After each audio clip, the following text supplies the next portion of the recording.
Is it all right for me to be excited that the Phillies are in the World Series, the team I grew up with, even though I've been a resident of Cleveland now for 26 years? I hope so, because there's really not much excitement about Cleveland sports at the moment. It's today in Ohio. The Cavs are going to be good. We'll see. It's Today in Ohio, the news podcast discussion from cleveland.com and the Plain Dealer. I'm Chris Quinn here with Lisa Garvin, Laura Johnston, and Layla Atassi. I hope you all enjoyed the second beautiful weekend in a row in October. We thought the best weekends were in September, but we were wrong because we just had a couple of winners. I went paddleboarding, so yes. Did you really? Yeah. Did you get wet? No. It was calm and beautiful and totally still. It was like I could have been out there forever. It was gorgeous. See, there's no way if I go paddleboarding that I'm not getting wet. I don't have your sense of balance. Let's get going. We got some good news to talk about. Well, not good news, but interesting news. How many rapists have finally been caught after law enforcement stopped breaking the law and started collecting DNA from thousands of criminal suspects to be matched up with DNA from rape victims? Layla, this is like part 2 of the project that you had done 10 years ago about testing rape kits to get the DNA of rapists, but you have to be able to match that up against other people, and that's what this one's about. Exactly. According to a Cleveland State University study published last month in the Journal of Forensic Sciences, in a 7-year span, nearly 15,000 suspects and offenders in Cuyahoga County should have been swabbed for DNA by criminal justice authorities, but they were not. So this study was funded by grants from the Department of Justice, and it was launched in 2016 in partnership with the Cuyahoga County Prosecutor's Office. It analyzed arrest and conviction data from 2010 through 2016. And reporter John Tucker tells us that it marks the first major effort to identify people outside the prison system who lawfully owe their DNA. So the researchers were shocked by the breadth of this problem. They had anticipated that they would find thousands, but not this many thousands. And of course, it's the responsibility of the Cleveland police, who should have been collecting this evidence as these guys were being booked on felony arrests. And we know the value of this. Entering DNA in the database tags these guys in the database in case they show up as suspects in future crimes. DNA also could work in their favor to rule them out as suspects, right? And the DNA can help solve cold cases, some of which, have gone unsolved for years until the right suspect's DNA profile hits the system. So 15,000 missed opportunities is really kind of devastating. Yeah, and we got to give a tip of the hat to our former colleague, Rachel DeSalle. She wrote a story about this in 2017 that really laid out the scope of the problem. It's taken a long time to get that action, but action indeed. There was a section of the story, though, Layla, that I'm conflicted by, and I'd be interested in hearing what the others say.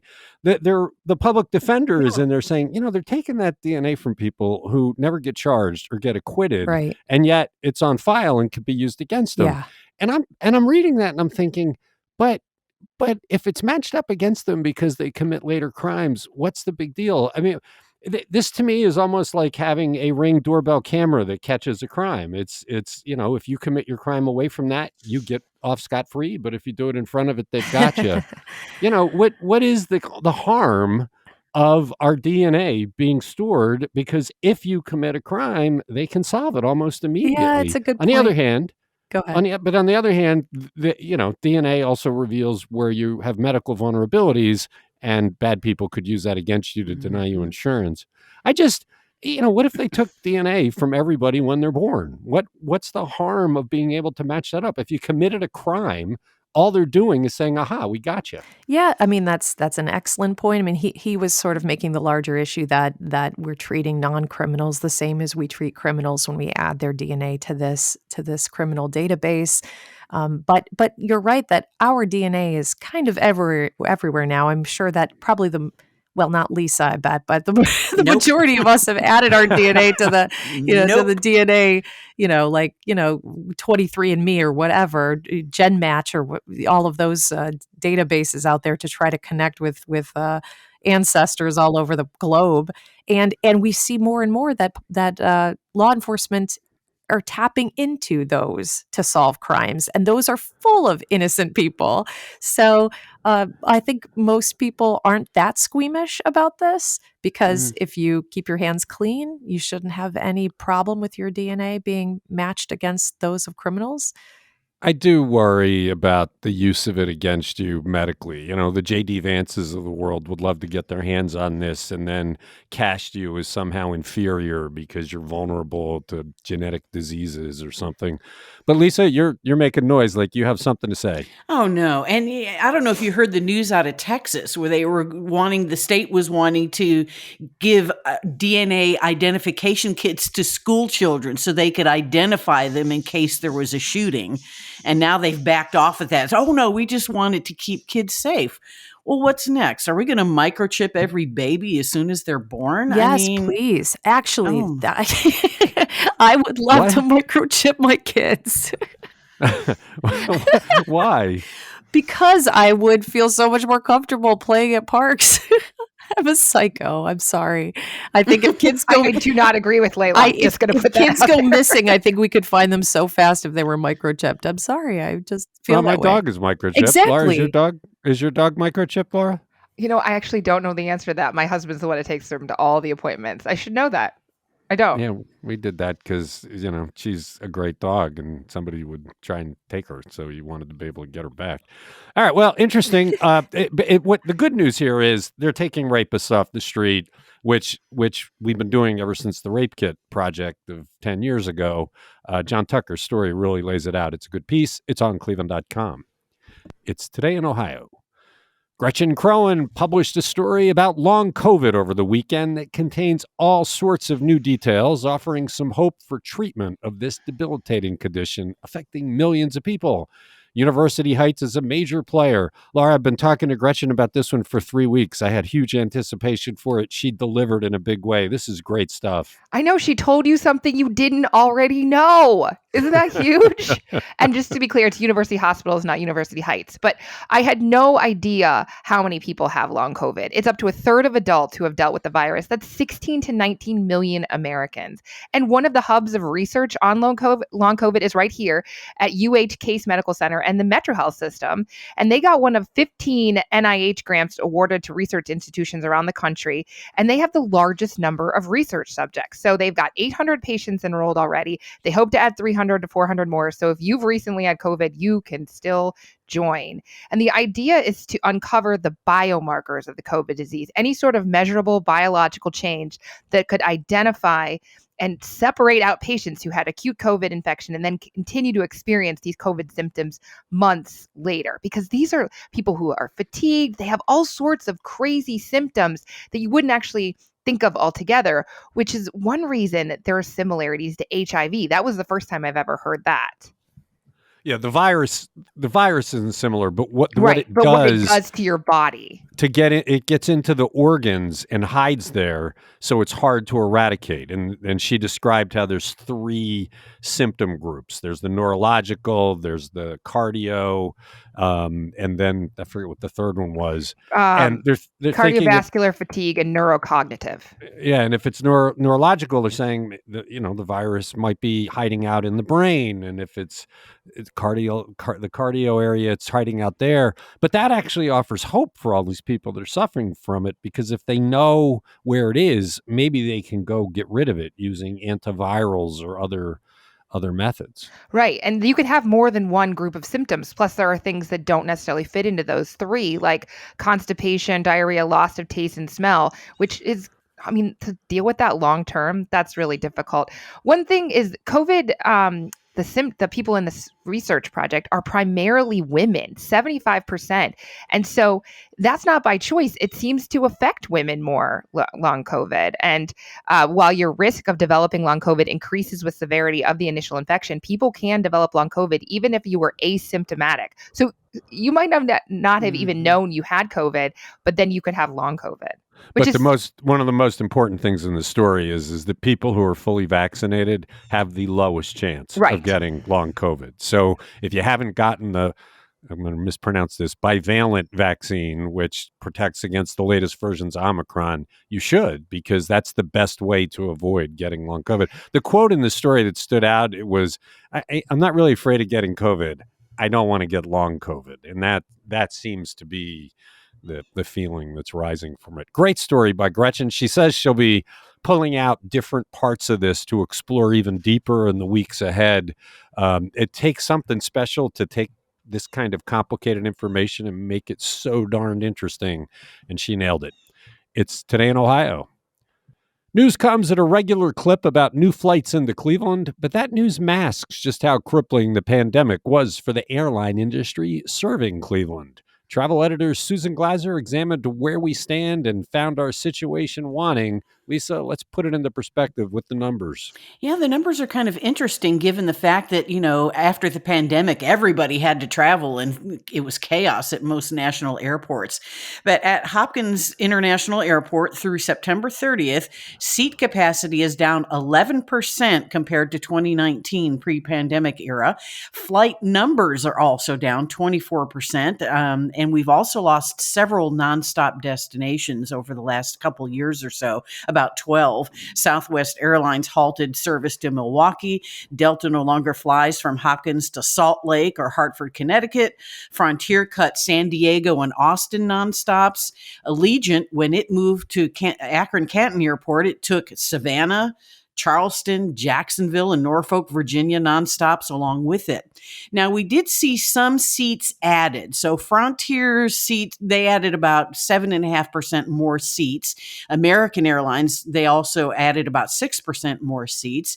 And Spirit added a Miami flight, and they're adding more capacity to Orlando, Tampa, and Fort Lauderdale in Florida. But seats were also cut.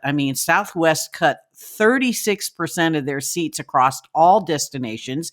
JetBlue down 45%, Delta down 18% in seat capacity, United Airlines down 11%. And we've added a few new destinations, like you said, Chris, but not too many.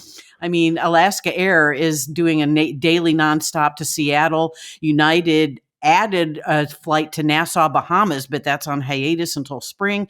And then we've got Aer Lingus that's going to give us a nonstop to Dublin in May of next year. So, yeah, it's quite imbalanced and kind of a surprise. Yeah, I think this would be more troubling if we thought it was about the economy, but it's kind of like cars, right? Where the car sales are at the lowest they've been in a long time, but it's because there are no cars because of shortages of supplies and chips. If you talk to people in the airline industry, there just aren't enough people to staff the planes. And so there's been a reduction in flights because of the supply. There aren't enough planes, that you can't get enough people. I had no idea it was that bad until I read Susan's story. It'll be interesting to see as the economy, if we get into a recession like is predicted and more people are into the workplace, will this somehow balance out a little more? And I honestly, I don't think things have been great since United, pulled its hub out of Hopkins, to be quite honest. Is Hopkins a hub for any airline now? No, that was it. No, things deteriorated a lot. What we got were a lot of the low-cost airlines to take you to Disney World, but with United leaving, we did lose a lot of connections to other cities. It's a good story. It's on cleveland.com, and you are listening to Today in Ohio. With great fanfare, Cleveland Mayor Justin Bibb marched into municipal court earlier this year with reporters in tow to dramatically file papers to expunge 4,000 low-level marijuana convictions. We soon reported, though, on legal complications of that maneuver. Layla, what's the latest on this egg on his honor's face story? Well, yeah, last week, the city filed notices in Cleveland Muni Court to withdraw its motions to remove from residents' records minor misdemeanor marijuana possession charges dating back to 2017.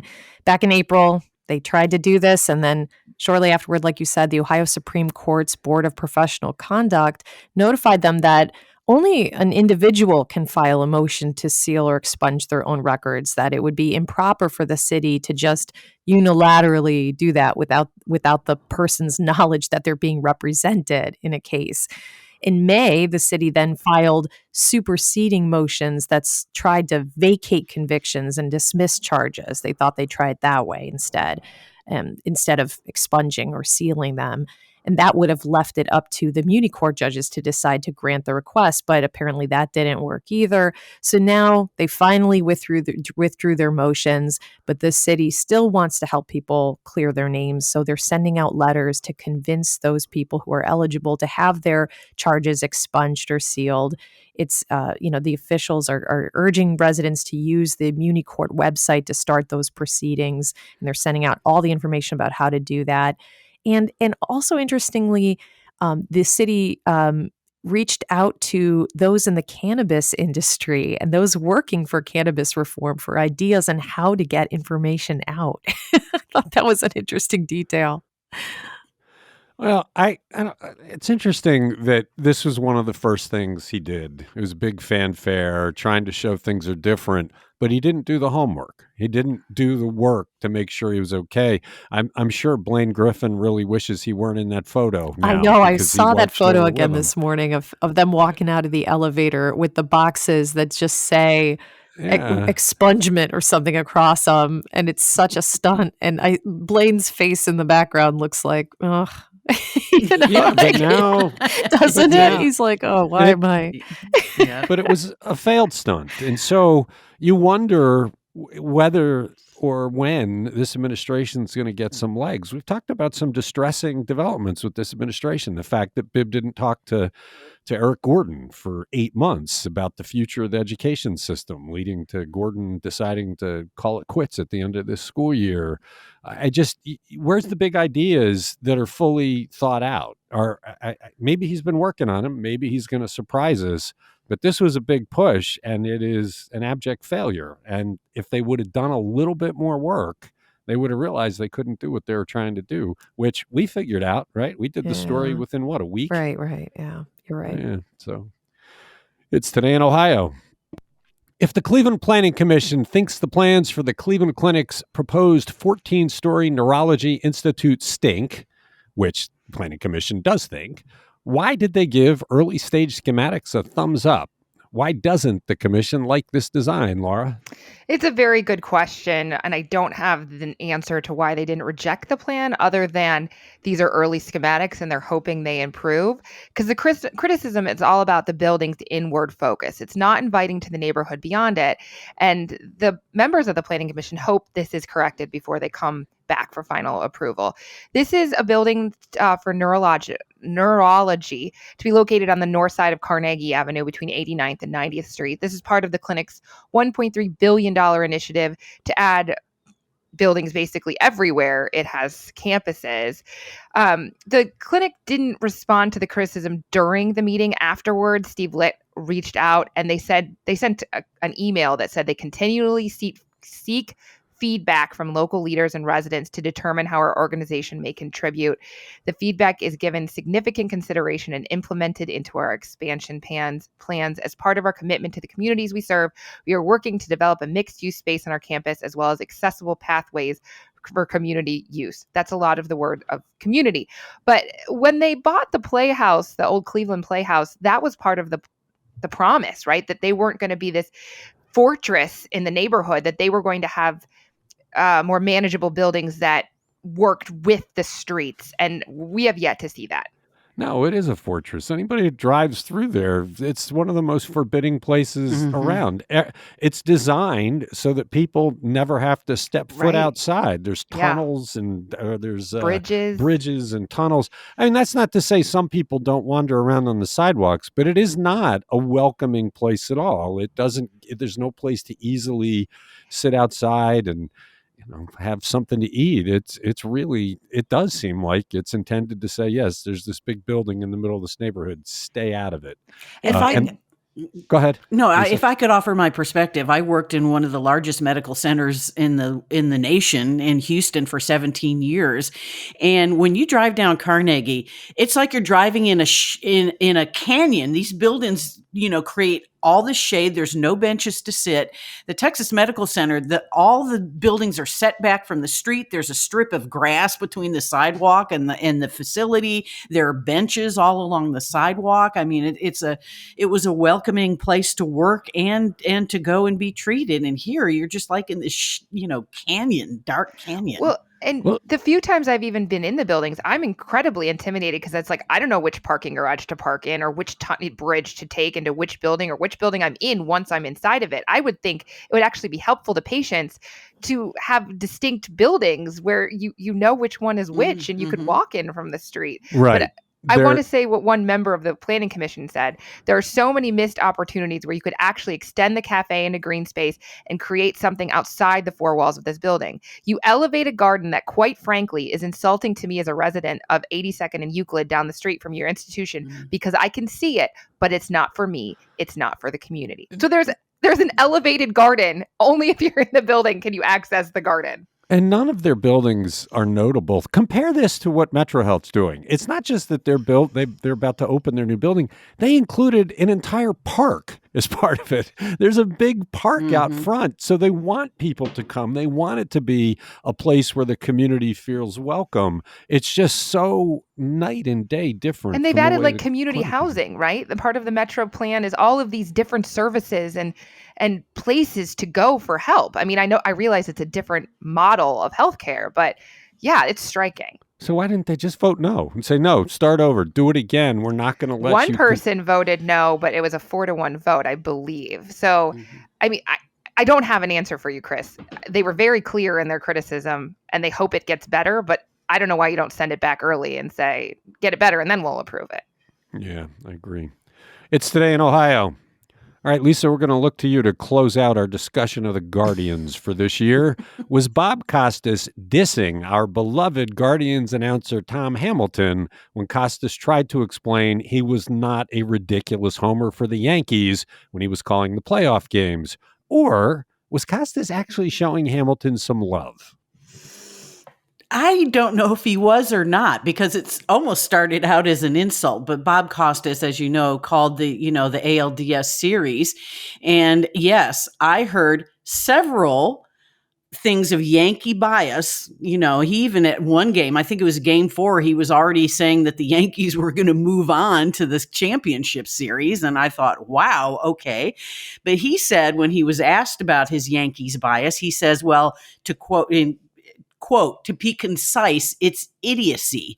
He says it's only from people those who think that objectivity is Tom Hamilton's call. Is that an insult? I don't know. But then later on, Costas went on to praise Hamilton, said he's great and should go into the Hall of Fame for broadcasters, blah, blah, blah.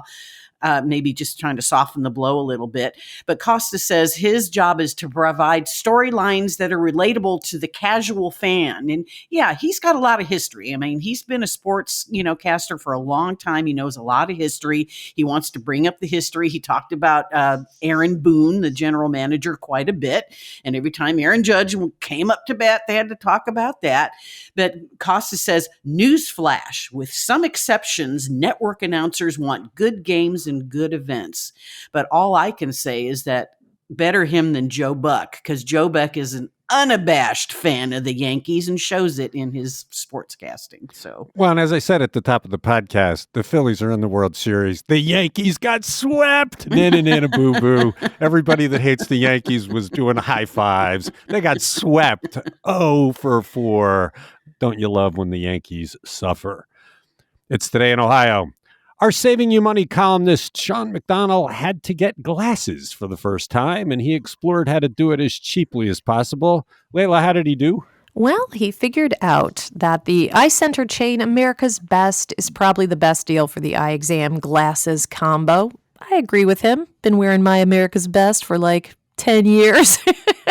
They're still going strong.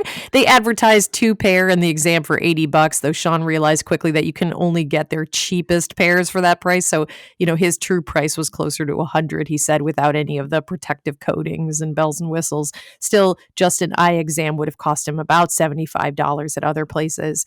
And according to Consumer Reports, the median price for a pair of glasses online is $91 compared to $234 for a pair bought in store in some places. So Sean included all the information that you would need to compare those online sites like Warby Parker, Zenni Optical, and iBuy Direct in terms of cost and whether they let you try before you buy and all that stuff. So you can find that all in cleveland.com. Very useful comparison story there.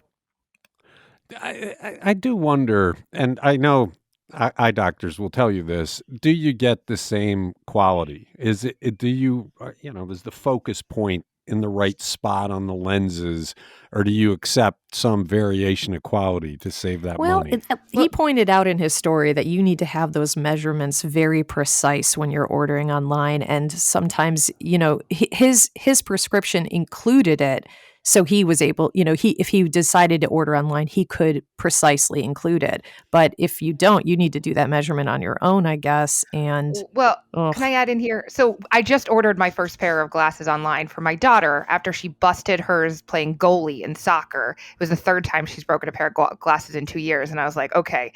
So I ordered these Rochambeau baby ones that are bendy. Like you could run them over with a car and probably not break the frames. So we actually measured her eyes. They have like a camera on their website, and you hold up like basically a credit card size above your eyes so it knows the sizing, and it guessed her whatever measurement. She got the glasses 2 weeks later, which is faster than the ones we ordered in store. And she's incredibly happy with her sparkly pink, glittery, bendy glasses. great. We got the same kind of thing for my daughter a long, long time ago. She went through glasses like crazy. Kids and glasses, not a good combination. Laura, will your daughter eventually get contacts? Yes, I wanted her to get contacts, but the eye doctor was not ready for that yet because she's 9. Yeah, we're the only species that actually takes our hands and puts them into our eyeballs. I'm never going to understand the whole contact thing. It's Today in Ohio. We have escaped the flu for the past 2 years, largely because people were taking care to avoid COVID, but experts say this year the flu is coming in big. Lisa, how bad is it expected to be? Well, it's supposed to be tougher than the 2020 and 2021 seasons. And actually, though, it's actually closer to typical pre-pandemic flu levels. Why? Because in 20 and 21, we were masking and social distancing and hand washing, and all of those activities are all way, way down. They're expected to have 40 flu deaths and 2,000 hospitalizations in Cuyahoga County. And that's compared to just a single flu death in 2021-2022 season. They say that immunity may also be lower due to decreased exposure to the virus, 30% is typical, and decreased flu shots. But they say that a twindemic with COVID and flu peaking at the same time is unlikely this winter. They're not expecting any overlap in peak virus activity between the two diseases. And they're saying that this year's flu shot, it's not always a good match because they have to guess what the dominant virus is going to be or the dominant strain. But they say this year's flu shot is a good match for the virus and should be effective. And pointing out that you can get your COVID booster and your flu shot at the same time and in the same arm, like I did, and mostly don't get charged. And if you're 65 and over, there is a stronger dose available for the flu. I got that for the first time this year. Huh. And I did not know that. Yeah. And so, and they said you might have some symptoms, which I did not because it is a stronger version. But I have to point out that respiratory syncytial virus is raging through the nation and Cleveland right now. So UH Rainbow Babies and Children's is, their beds are very low at this point. They were on drive-by status about a month ago, and RSV is showing up about 2 months earlier than they expected. Nothing worse than that with kids. Oh, goodness. Toddler with RSV. Goodness. So, Lisa, you said that flu shots are down. Do we think that that's because of all the controversy about the coronavirus vaccine and how that became a right versus left issue? Or is it because flu hasn't been around, people just don't feel threatened by it anymore? I think it's probably a combination of factors, and people maybe weren't getting inoculated at all because they were staying home and figured if they stayed home, they'd be safe from the flu. So it could be a combination of those things. All right. I got the flu shot. Lisa got the flu shot. Laura, Layla, did you get the flu shot? Scheduling today. Obviously. You're getting it today? Yeah. All right. So that's 4 for 4. So we're leading by example. That's good. I hope if you're listening to this, you go get the flu shot and go get the coronavirus vaccine because it's a winter and you might not get long COVID. It's Today in Ohio. We're not going to get to our last story. That's it for a Monday. Thanks, Lisa. Thanks, Layla. Thanks, Laura. Thanks to everybody who listens. We'll be back Tuesday for another discussion of the news.